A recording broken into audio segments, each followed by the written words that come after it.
the head of the psych department said that my case was one of the worst cases of psychosis that she had ever seen. This is me, mid-manic episode. Welcome.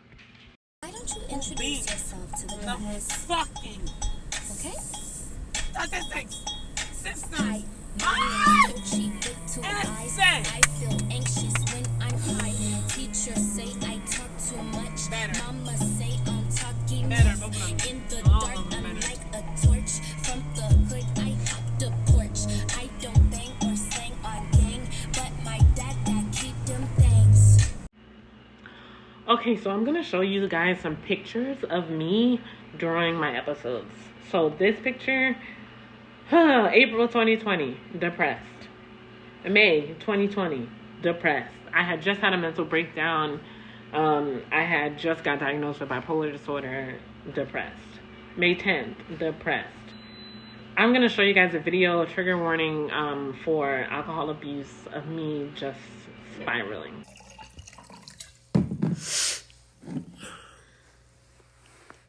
Here's to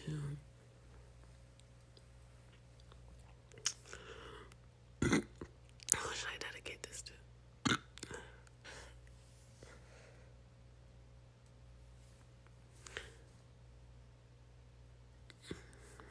To all the bipolar babes trying to kill themselves.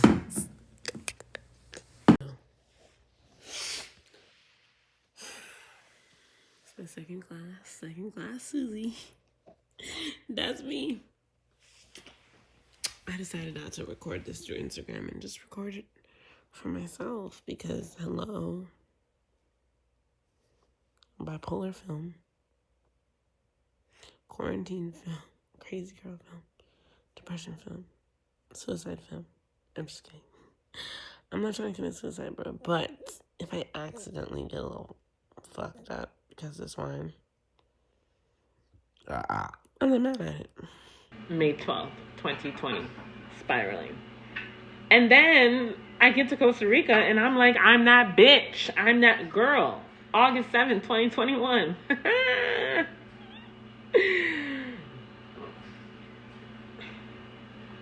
This is me in Hawaii, depressed.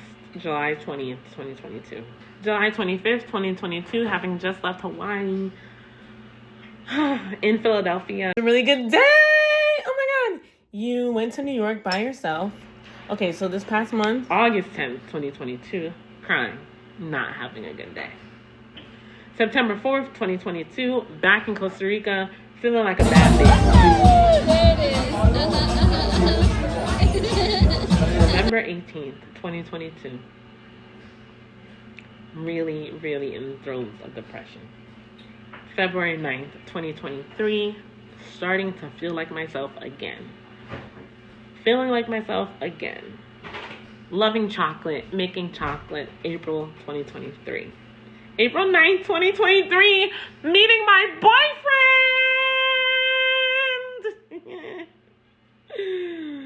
April 14th, starting to feel like myself. May 21st, happy. June 16th, 2023.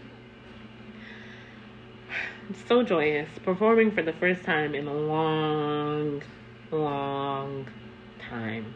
Returning to myself. This piece is called Surrender, a homecoming ritual. I will link the video below so that y'all can watch it and so that y'all can enjoy it and witness me come home to myself in performance art.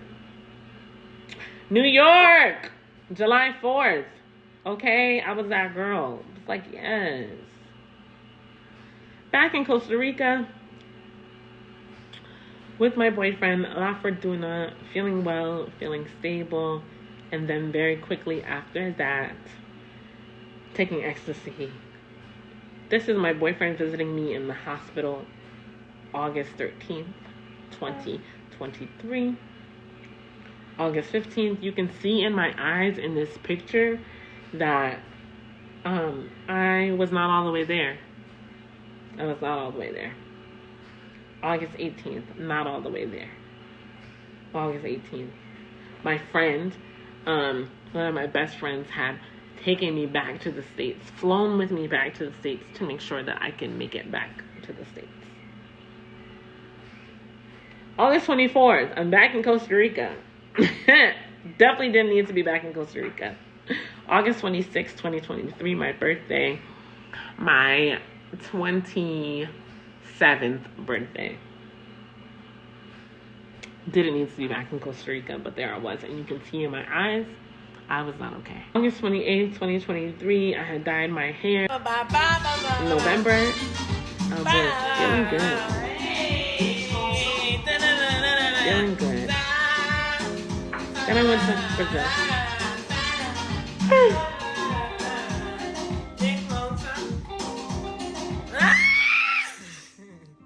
For 2024, I was a happy baby. The meds were working, Zoloft was working, I was feeling good. And then I got pregnant, and this was the day that I had told my friends that I was pregnant, and I'm pretty sure I called my boyfriend that day. I did call my boyfriend that day, and I told him that I was pregnant and that I was happy. This is me pregnant. And this is just an archive of my evolution. Bipolar disorder is not rapid mood swings. I mean, some people can experience that, but it really is going from seasons of depression, seasons of stability, and seasons of mania. I will say that after mania, you always experience depression. Usually. You don't usually go into stability. The higher you rise with mania, the harder you crash with depression. And it's highs and lows, but it's not like one day you have this personality and the next day you have another personality. That is a personality disorder. Bipolar disorder is a mood disorder that is categorized by intense periods of mania and intense periods of depression.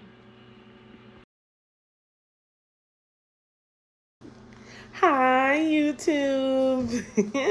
Welcome to an archive of my evolution. I'm currently breastfeeding my 8-week-old, 8-week-month-old, 8-week-old baby. 8 weeks postpartum. And at first I was like, I only want to record this YouTube when my baby's asleep and all this. But I'm like, I'm a mom. Okay, so it's unrealistic for me to pretend like I'm only going to be able to film YouTube when I'm alone. Because I'm rarely alone because I'm a mom of a newborn. He's not a newborn anymore. Anyways, so today is a juicy YouTube. We are talking about bipolar disorder and how I survived and finally found mental stability with bipolar disorder. So let's get into it. I'm excited. So I was diagnosed in 2020, May 5th, 2020. What led up to my diagnosis is that at the time during the pandemic, I was really triggered by being indoors all the time, and I kept having these thoughts to jump out of the window. Before that, I experienced deep depressive episodes since I was like, I want to say 13, 14. Really bad depressive episodes. When I was in college, I got diagnosed with depression in 2014. They put me on Prozac, which made me super jittery, so then they put me on Zoloft. It is super common for people with bipolar disorder to be diagnosed with depression first and be placed on an antidepressant, which usually triggers them to recognize that they actually have bipolar disorder. And I'm going to get into what bipolar disorder is and isn't, but first I want to share a little bit about my story. So 2020, May. Me and my partner at the time were planning to move to Philadelphia, and we had 2 pit bulls, so I needed an emotional support letter. So I wrote to my therapist and I said, hey, can you help me with an emotional support letter? And I want y'all to know that I've been in therapy since I was 14, okay? I'm 28, so it's been 14 years of therapy. I've been with this particular therapist at that time for about a year. So I said, hey, I need an emotional support letter. She said, okay, in order for me to write you an emotional support letter, I'm going to have to give you your diagnosis. And so your diagnosis is bipolar disorder. And I'm like, girl, you've been seeing me for over a year. When were you going to tell me the very relevant information to my life that I have bipolar disorder? So I was like, well, how do you know this? And she was just like, based off of observing you, you have bipolar disorder 1. Now, I was like, what? Like, I thought I had bipolar disorder 2, if anything. I had an inkling that I had bipolar disorder, but she was like, you have bipolar disorder 1. So bipolar disorder is classified as having extreme moods between depression and mania. Depression is usually defined as having 2 weeks of intense sadness, but it's not just sadness, it's intense sadness, lack of motivation, lack of energy, feeling tired all the time. And mania is usually classified by delusions, which are really, really strong beliefs, hallucinations, paranoia, and also psychosis. Bipolar disorder 1 is when you have mania, and bipolar disorder 2 is when you have hypomania. So hypomania is a less strong version of mania. You won't experience psychosis, but you may experience times of hyperactivity, really strong beliefs, high energy, super like intense ideas and wanting to do all the ideas, feeling like you're superwoman. Those are also classifications of mania, but hypomania is a less version of that. However, I have bipolar disorder 1. There are other forms of bipolar disorder, but I'm focusing on 1 and 2 and really on 1. So at the time in 2020, I was just experiencing delusions for sure, suicidality, and just like my emotions were all over the place, and I was very depressed. So I met with a psychiatrist, and they put me on Abilify. And at the time, I was in crisis. I was feeling super suicidal, and I think I was in a mixed episode. Mixed episodes is when you're experiencing symptoms of both depression and mania. I wasn't in mania, but I was definitely in hypomania at the time, which meant that I had depressive thoughts, but I had the energy to act on them and the energy to act on my feelings of suicidality. At that time, I don't want to cry. Okay, I might cry. But at this time, I had 3 suicide attempts. All of them, by this time in 2020, I had made 3 suicide attempts, all by pills, abusing pills. One was on Xanax, and the rest were like Tylenol and a mix of over-the-counter medications that I abused and wanted to end my life. That was before 2020. That was when I just thought that I had really bad depression. Okay, so in 2020, I got the diagnosis, and I'm really pissed at my therapist who knew about this diagnosis for at least a couple of months and didn't feel the need to share it with me or share that maybe I can explore medication. Anyways, so when I moved to Philadelphia, we got approved for the apartment that I needed the emotional support letter for, and I moved to Philadelphia. So when we moved to Philadelphia, I started seeing a psychiatrist. I stopped taking the Abilify, and I started seeing a new psychiatrist. And we tried at least 8 different medications. I don't remember all of them, but one of them was Abilify, one of them was Wellbutrin, which is an antidepressant. One of them was Lamictal. What were the other names? I don't remember, but I tried a bunch of different antipsychotics. When I was living in Philadelphia, I was very depressed, mainly, but I did have some experiences of mania. But this story about bipolar disorder really gets juicy when I moved to Costa Rica. So I know I'm skimming over these years in Philadelphia and in the United States, but my bipolar disorder really took a toll on me.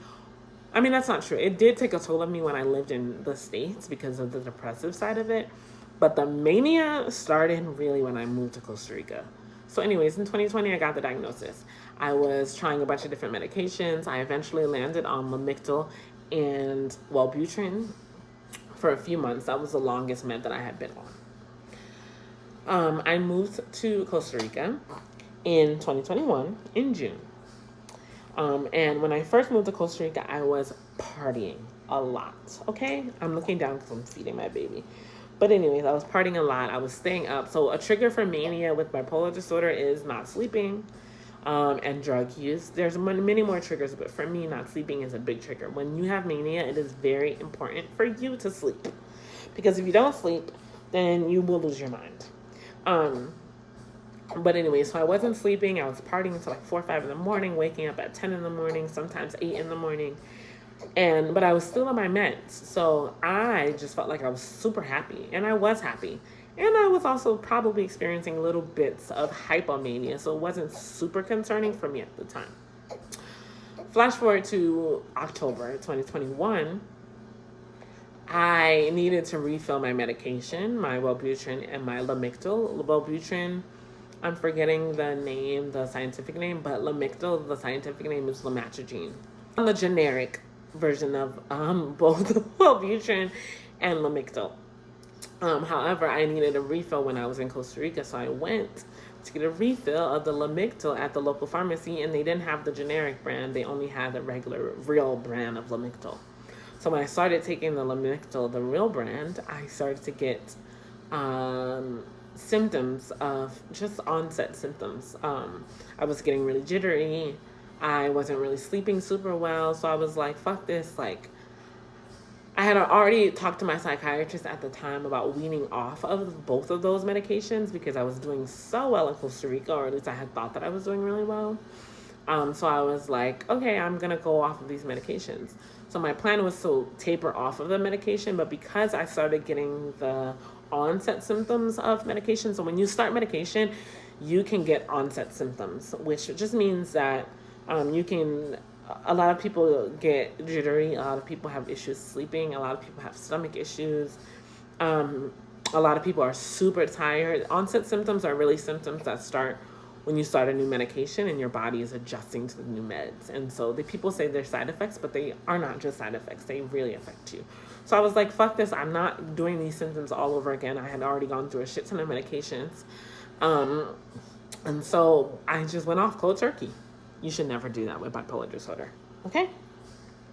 You should never just go off your meds cold turkey. But that's what I did. So it was October 2021. I went off of my meds. Things were going great. Fast forward to January or February of 2022, I definitely started to experience some hypomania and a lot of stress. So some symptoms okay, I should have recorded this earlier, but some symptoms of mania include spending a lot of money, having a shit ton of energy, being hyper-focused or obsessed with a new idea, having very high sex drive, and also sexual risk, like having sex with a lot of different people, having unprotected sex. Not eating is also a symptom of mania. Delusions, paranoia, hallucinations, and then it can go into psychosis. So at the time in February, I had decided to put a lot of my money into building a dance deck in Costa Rica because I was like wanting to do retreats, and I was like, I can do the retreats on this deck. And so I put all my money into that. But I had also just hired someone for my business, for my nonprofit organization at the time. And so the money that I was supposed to use to pay this person, I had spent on the deck. Reckless behavior. That left me in a very financially precarious situation, and I was very stressed. So I would say from about February to May of 2022, I was experiencing hypomania. And I was also using mushrooms. I was taking mushrooms. I love mushrooms. Okay? I love them. I don't take them anymore, but I love them. They are heart openers. They made me feel really free. I was taking them occasionally, and then I started abusing them and taking them every weekend. And I would take them and go out dancing. And I love dancing. So I would take them and then I would go out partying. And around May, I was super stressed because I needed to pay the staff member that I'd hired, but I hadn't paid them. And then in, I want to say June, I took a bunch of mushrooms. And I don't know how much I took, but that... Okay, Munchkin. I don't know how many grams I took, but it took me over the edge, okay? It took me over the edge. I will say that I was experiencing financial stress at the time, and so the mushrooms just took me over the edge, and I started hallucinating. And I completely lost my mind. I ran to the beach naked from my house. I was dancing in my yard naked. I thought that I had created the alphabet. I thought that I had invented music. I thought that I had invented all that was good and all that was bad in the world. I thought that I was being recruited into some amazing dance company. I thought that I had been watched my whole life. I thought that my parents, that my mom was Erykah Badu and Jill Scott and Lauryn Hill, that she was like the biggest performance artist of all time, and that she had been all of these women, and that had been cosplaying as my mom, and that my whole life that I was being placed into protective services, and that she took me, that she designed Puerto Viejo, Costa Rica for me, that like everyone there was there for me, in service of me, and that they were there to protect me, and that I was in a protection program because my parents were like these famous rich people. Those are just some of the delusions that I had experienced. Okay. So I was in the manic episode and in experiencing psychosis for a couple of days. I showed up to this restaurant. I was like, I don't have any money. Can you please feed me? Because I spent all of my money because I was experiencing hypomania and mania. I was blasting lots and lots of Beyonce. I thought that I was a relative of Beyonce. I also thought that I was trans and that my mom was trans and that she was like basically Marsha P. Johnson, who's a black trans woman who started Pride basically when it was a riot. So she's part of that story. But anyways, I just thought I had a lot of delusions, and I went to someone's house and I was like, "Where's my mom? Where's my mom?" Because I thought that my mom had cameras all around, and that on my golden birthday, my 25th birthday, that I would basically ascend, that I was chasing ascension, and that I would become the biggest, best version of myself, and that all the people around me were testing me to see if I was ready to become free, basically. And I also thought that the world was a simulation, that Puerto Viejo was a simulation, and that on my 25th birthday that I would meet the true faces of the world. I thought that the whole world was California. I thought that I was royalty. Like, it was crazy. So while I was going through this psychosis, people, my friends, the heroes in the story, my mom, my friends, both local Costa Ricans, ticos is what we call local Costa Ricans, and expat members came to my rescue. My mom's passport had expired, so she couldn't get to Costa Rica for like 5 days. So during that time, my friends were watching me around the clock. First, they took me to the hospital, and when I got to the hospital outside, I was like, I'm not going in. I was terrified. I was like, I'm not going in. So then they took me back to my house. They put me in the trunk of their car on the way back to... They put me in the trunk of their car on the way back from the hospital because I was kicking, I was smashing the windows out. I threw my passport out of the window. I threw my phone out of the window. And there's a checkpoint when you're coming back from Limon, Costa Rica to get into Puerto Viejo. There's a checkpoint with the police. And they knew that I was freaking out. I had smeared blood. I was masturbating in the back of the car. I was calling my friend by a different name. I thought that my grandmother, one of my ancestors, was speaking to me through my friend. I thought that I had to drown myself into the ocean in order to ascend. This is all during the time in the car. The hallucinations were really bad and they were very traumatic. I'm sharing the lighter versions of the hallucinations, but I also thought that I was sexually assaulted by my family my entire life, which is not true at all. But I thought that my grandmother was an original woman and that my grandfather was the original man, and that in order for them to build the new race of people, that they needed to keep having babies, and that I was being used. That I was being used to birth all of these new babies sexually. Not true.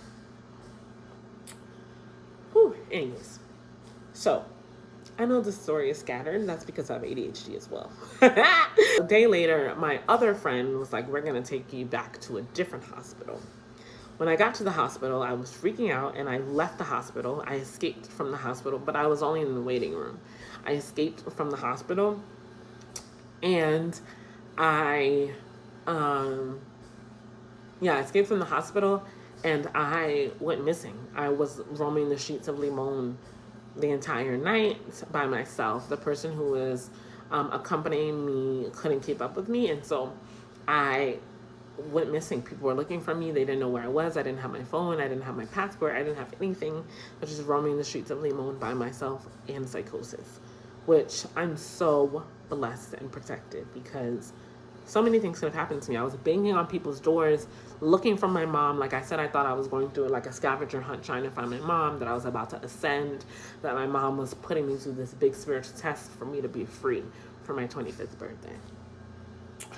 And so finally, some woman found me. I actually don't know the story, but some woman found me, took me to the OIJ, which is like the FBI.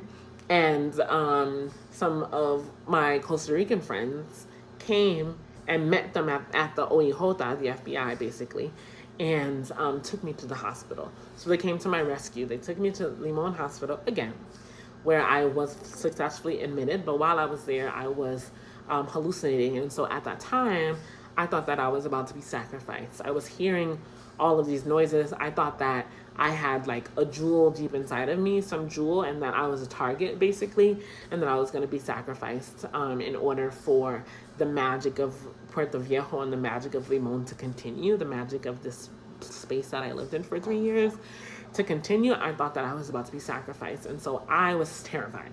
I thought that in the hospital people were trying to figure out if I was the person with the magic inside of me, and that that their teeth were actually sharp knives, and that if they found out that I was the person with the magic inside of me, they would eat me and I would be sacrificed, and that also that COVID was being manufactured in Puerto Viejo, and that they were going to blow up the whole world, but everyone in Puerto Viejo would be safe, and that I was a key to all of that. And so the people from Puerto, my friends, my Costa Rican friends, and some expat friends came, found me at the OIJ, took me to the hospital. At the hospital, I tried to escape several times. They had to give me a tranquilizer in my butt. The heroes are my friends and my mom. Okay? They were dealing with me throughout this whole time that I was hallucinating. They were caring for me. They were trying to calm me down. They were in communication with my mom, who still couldn't make it to Costa Rica at the time because of her passport. In the hospital, I thought I was dying, basically. And when I woke up the next morning, I was shocked to find myself still alive. I was very confused. They had put me on lithium in the hospital, and they had drug tested me because they thought that I was like on cocaine and on heroin, which I was not on. And so many people kept visiting me. I'm not going to name these people, but you know who you are because you single-handedly saved my life. Okay? They were bringing me food. They were bribing the nurses to bring me food. But before I was in the hospital, the days leading up to that, they were also bringing me food. There's a community of Black expats called The Tribe in Costa Rica, and they were asking for volunteers. They did a fundraiser to make sure that I had food to clean my house. I cannot stress enough how the community came together for me.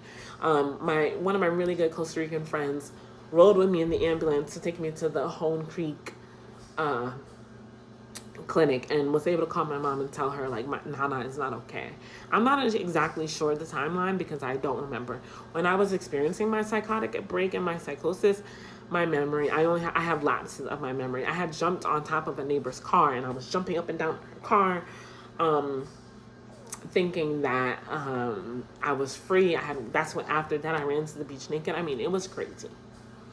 My mom finally came. I was released from the hospital, stayed in Puerto Viejo for a couple of days, and then she took me to Hawaii.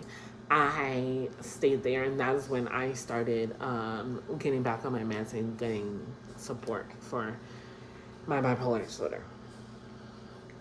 The meds were not successful. I was extremely depressed. I wasn't suicidal, but I was extremely depressed. One of the worst depressive episodes I've ever experienced. I couldn't get out of the bed. I didn't shower for like 7 days in a row. I had no money because I spent it all. And my mom nursed me and nursed me and nursed me back to health and made sure that I was okay. My friends were all like, "Are you okay?" They were checking in on me. I had a very public breakdown. Like, Puerto Viejo is a very small town, and I want to say so many people in the town knew about my psychosis and knew about my bipolar disorder after this event, and so many people checked on me, texted me, called me, asked me if I was okay. I'm just so grateful for the power of community. And so I stayed in Hawaii for a couple of months, and then I went to Philly for a couple of weeks. And then I finally got my passport, and I went back to Costa Rica in August. And I thought that going back in August, that I would be happy, that I would be healed, that I basically thought that I couldn't be depressed there. I was wrong. I got back the day before my 25th birthday. And on my 25th birthday, I was extremely depressed. I was super sad. My best friend came over and they cooked for me. They made me food. I was like so excited to be back, and I was shocked by how depressed I was. And then I entered one of the worst depressive episodes of my life.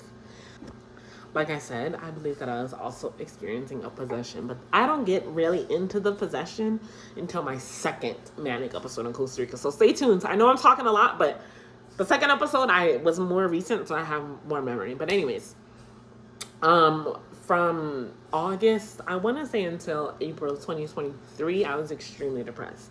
I started making chocolate, and so I learned how to make chocolate. I love cacao. It's definitely some of my medicine, but it also has some psychoactive properties. And so, anyways, that's another story. But I love cacao, so I learned how to make chocolate from scratch.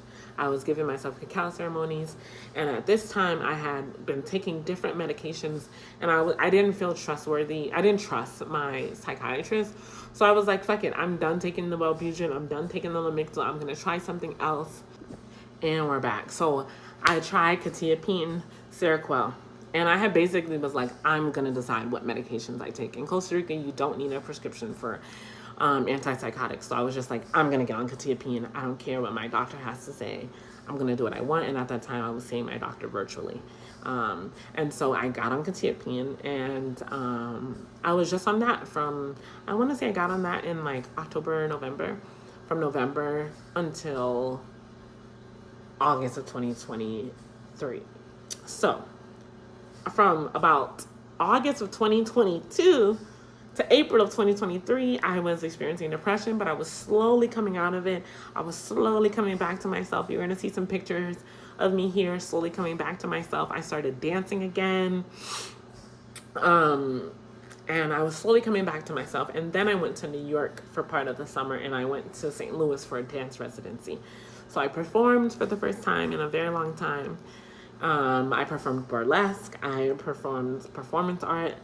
I was like, oh, I'm stable. I made a post on Instagram and on Facebook, and I was like, I'm finally stable after this depression sucked the life out of me. I mean, y'all, I was so depressed. I was calling the suicide hotline. I was calling crisis management, and I was just like, I'm not doing well. I was crying every single day.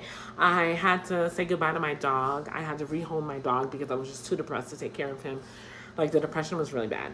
So when I started to birth myself and feel like myself and feel stable again, I felt happy. One of the things that's confusing about bipolar disorder is that I am a naturally like hyper person, and high energy person. And so sometimes the signs of bipolar disorder and the signs of my personality, sometimes I get confused by those signs and trying to decipher the difference. But anyways, so I was doing fine. When I went to New York, I had an amazing summer. I danced, I partied. I had stopped drinking alcohol. So I stopped drinking alcohol in January of 2023. So I stopped drinking alcohol. So I was partying, but I was smoking a lot of marijuana. Okay, a lot. As an antidepressant. But I also was just like living my best life. And New York was amazing. When I was in New York, I got ecstasy. Okay, so summer 2023. When I was in New York, I bought ecstasy. I didn't take it, but I bought it. And I don't know why I wasn't thinking about my bipolar disorder. I was just like, yeah, I'm going to buy some ecstasy. I'm going to take some ecstasy. Like, it's going to be amazing. I honestly cannot tell you why I wasn't being more considerate of my mental health, but I wasn't. So I got back to Costa Rica. Me and my boyfriend went to La Fortuna. It was amazing. We had an amazing time. It was very romantic. We went to the hot springs. We went to the hanging bridges. I'm going to show you guys some pictures, but it was amazing. And I had told him that I loved him for the first time. That was in July 2023. And I was just having a great time. And then I go back to Puerto Viejo where I lived. Hi, Munchkin. I'm not going to show you guys my little Munchkin, but he's so cute. I just know that he's so cute. Anyways. So. Hi. I got back to Puerto Viejo and I was partying. I was like, I feel great. I'm not depressed anymore. I feel great. And so I took ecstasy with a friend. She actually wasn't a friend. She was not a good friend to me. But anyways, I took ecstasy. And I didn't feel it that night. I was like, oh, I'm fine. I was just so happy that I was feeling back to life and back like myself. So I took the ecstasy, and I didn't feel it. I was fine. Until a couple of days later, I started to lose my mind. So I was focusing on this new project called La Agradecida, which I was like, this is the future. This is amazing. This project is going to be amazing. Like I said, with bipolar disorder, with mania, you get hyper-focused. You get obsessed. So I was just like, this is going to be an amazing project. And I was like telling everyone around me, I was starting a community organize. I was like, I have the best idea ever. It's amazing. Everyone should rock with me and be on my team. And it honestly didn't, some of it made sense, but some of it did not make sense. And so two of my really good friends at the time, I don't know why I said at the time, two of my really good friends, I had been talking to them about this plan, and I was blasting gospel. When I am manic, me and gospel locked in. Okay. I mean, I love gospel in general, but during mania, I love gospel. And I feel so connected spiritually. I feel connected, deeply connected to my ancestors. I feel like my grandmother is communicating with me. I feel like I'm super close to God. And so I was blasting gospel at this time. And I was just like, I have all these ideas. And we went to go see a potential retreat space to host this retreat for La Agradecida that I was planning. I went to the retreat space, and at the time, I will never forget it, I was wearing a beautiful yellow dress, and I had a vision. I had a vision of myself that I had the year before when I was having a manic episode the year before. So I got really scared, and I was like, oh my God, y'all, I'm having a vision. I'm really scared. And AKA, it was a hallucination, but at the time, I was like, I'm having a vision. So I went back to my apartment, and I was like, someone take my wallet. Like, I need to stay in the house. So my two friends started around the clock care, bringing me food, making sure that I was okay. And I started texting my dad, and I was like, Dad, I have an amazing idea. It's amazing. I was like, I have the best idea. I'm going to change the world. Oh my God. And he immediately recognized that I was not okay. And he was like, I'm coming down there. So it took him a couple of days to come down. But in the meantime, in those days, I was going crazy, absolutely crazy. I don't remember what was going on. I thought that I had birthed the entire... Hey, cutie. Munchkin. I thought that I had birthed the entire town. That I was the original woman, that I was the original woman that I had birthed close Puerto Viejo, that all of the people that I had met were my children, that I was slowly dying. What else did I think?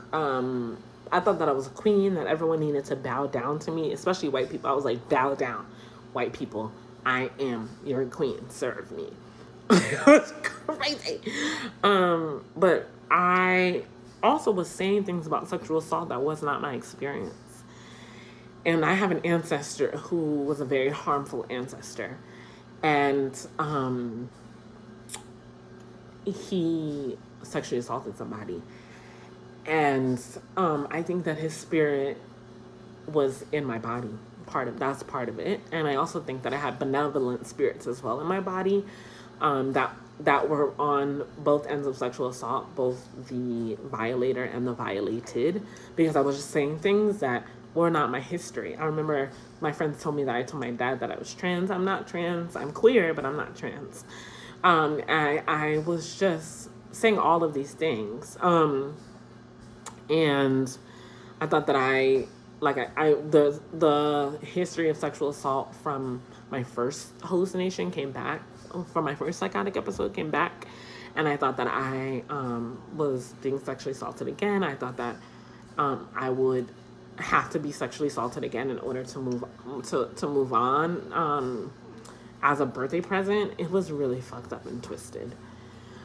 And so my friends were taking care of me. My father finally came down to Costa Rica to take care of me. But by the time he got there, one of my friends had contacted my boyfriend and was like, Nana needs help. And so he came down too. So I had all of these people taking care of me. And when my father got down there, he was like, she needs to go to the hospital. But I was very much anti-hospital. I was like, I'm not going back to the fucking hospital. I'm not crazy. I just need some time. I was batshit insane, okay? I needed to go to the hospital, but I was really resistant. And I had written a care plan, and I was like, don't take me to the hospital.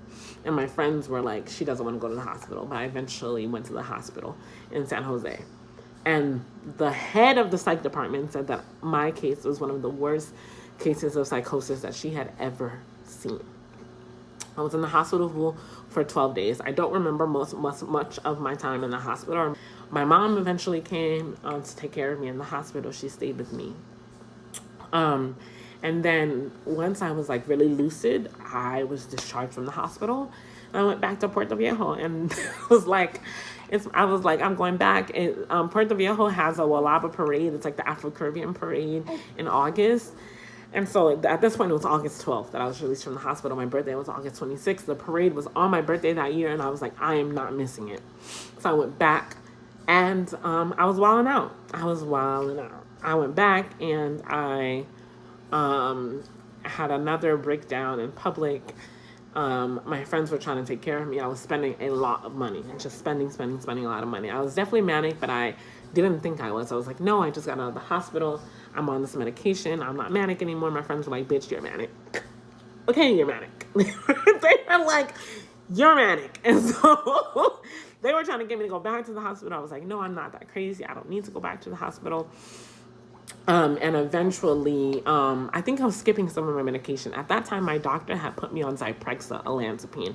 I was on like 25 milligrams, so that's a high dose. And I was also on, what's it called? Hey, Munchkin. I was also on Ativan. And I was not trying to be an Ativan, but I was on it and I needed it so I could sleep and just so I could calm down the mania.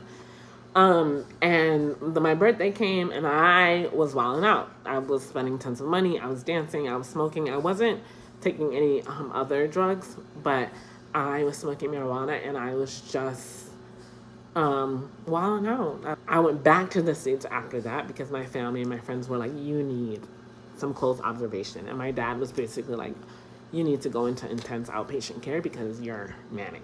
And I was super resistant. I was like, I'm not doing that. So I stayed with my dad for about 2 months in Charlotte.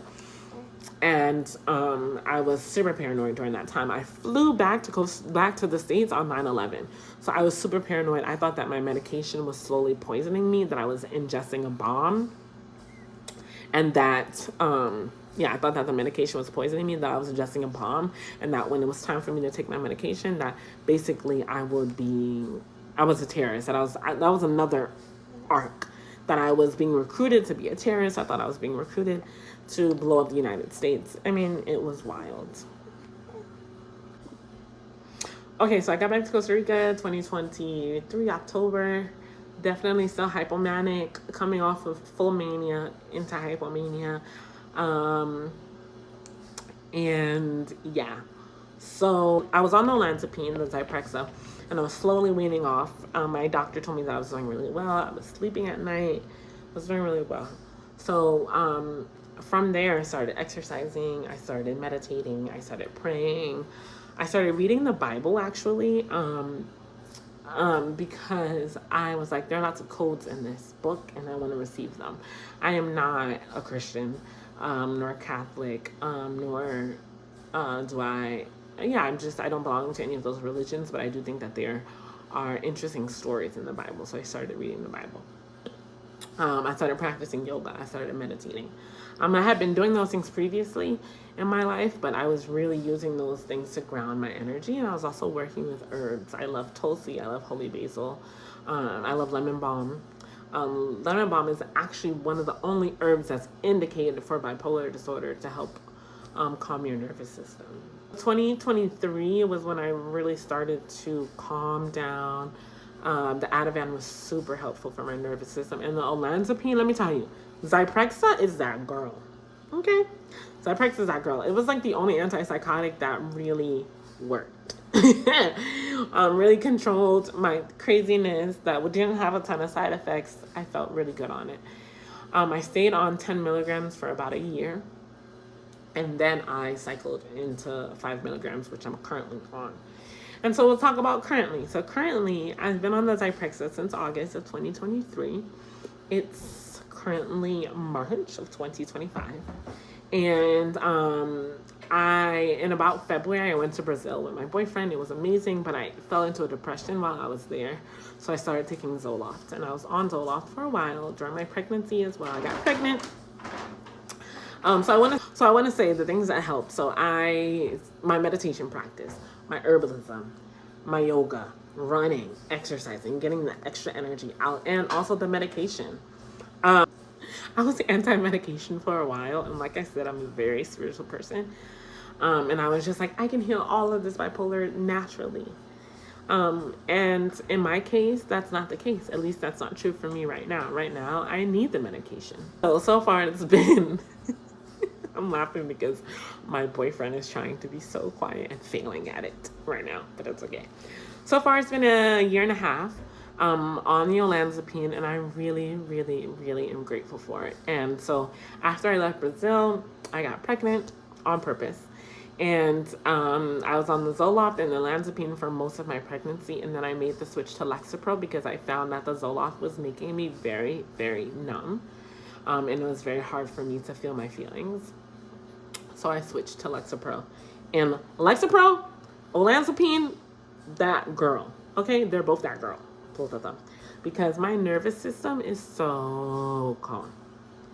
So calm. So peaceful. I was extremely peaceful throughout my entire pregnancy. Right now I have a newborn he's not a newborn, but an 8-week-old baby, and he sleeps so much, so I sleep at night. I want to say with bipolar disorder, it is very important to sleep. Sleep. Get as much sleep as you can, especially if you experience bipolar 1 and you have mania. He needs to sleep.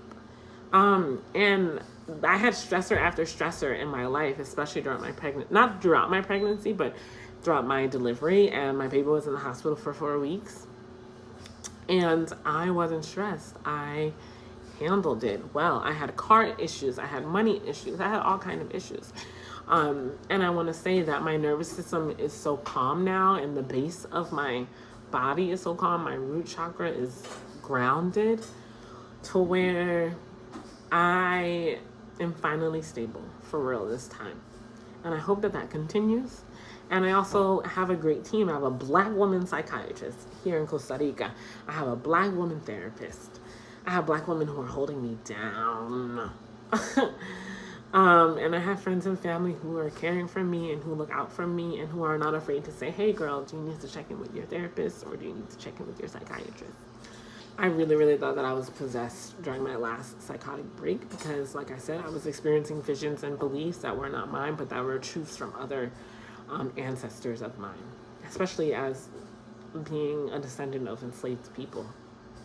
Things happen. I do believe that some of the visions that I experienced happened. Yeah. So that's my story. That's part of my story. My story is ongoing. We'll see. It's possible that I can fall into a depressive episode. It's possible that I can experience mania, even though I never want to experience that again, ever in my life. I want to say, if you are experiencing bipolar disorder, I want you to know that the right med regimen does exist for you if you are choosing to go the medicated route. Not everyone chooses to go that route. And I'm not going to sit here and say being medicated is better than being unmedicated. I can't say that. I can say that for myself and my life right now and my body, being medicated is the best choice that I can make for my body right now. That olanzapine saved my life when I was going batshit crazy, and that the Lexapro is keeping my depression away. And so I'm grateful for that. And also, I'm also turning to holistic health, and I've been turning to holistic health. I meditate regularly. I practice yoga regularly. I see my therapist. I talk to a spiritualist. I work with herbalism. I work with herbs, plant medicine. I move my body. And so do what's right for you. But I want to say that it really, truly does get better. Like, there was a point in time where I thought that my life was over, that I would work at Trader Joe's. No shade, because Trader Joe's is also that girl when I was living in the States. But I want to say that I thought that I would be working a job that would not fulfill me. And that I wouldn't be able to live a normal life, and I am able to live a normal life. And I remember my mom telling me, I met this person who has bipolar disorder, and he's completely normal, and he's happy, he has a life, and he's successful. And I was like, that could not be me. I thought that back in 2022, and I was like, my life is over. I'm not going to be successful. I'm not going to be able to chase my dreams. I'm not going to be able to do what I want to do in life. I'm not going to be able to have a family. There was a point in time where I was like, I'm never going to be able to be a mom because I'm going to be unfit for a mom and unfit to be a mom. And you guys, I'm a mom. And I feel very fit. I feel very fit as a mom. And very capable in my brain. And my brain is my favorite thing about myself. I love my brain more than anything that I love about myself and my body and who I am. And so it really does get better. If you're struggling with bipolar disorder, please seek help. And also reach out to me. Let me know in the comments. DM me. My Instagram is @NanaChinar. It's in my information here on YouTube. And let's talk. If you're a Black woman and you want to start a group chat about bipolar disorder, let me know, because we can just chat and just be support with each other. So thank you for hearing my story.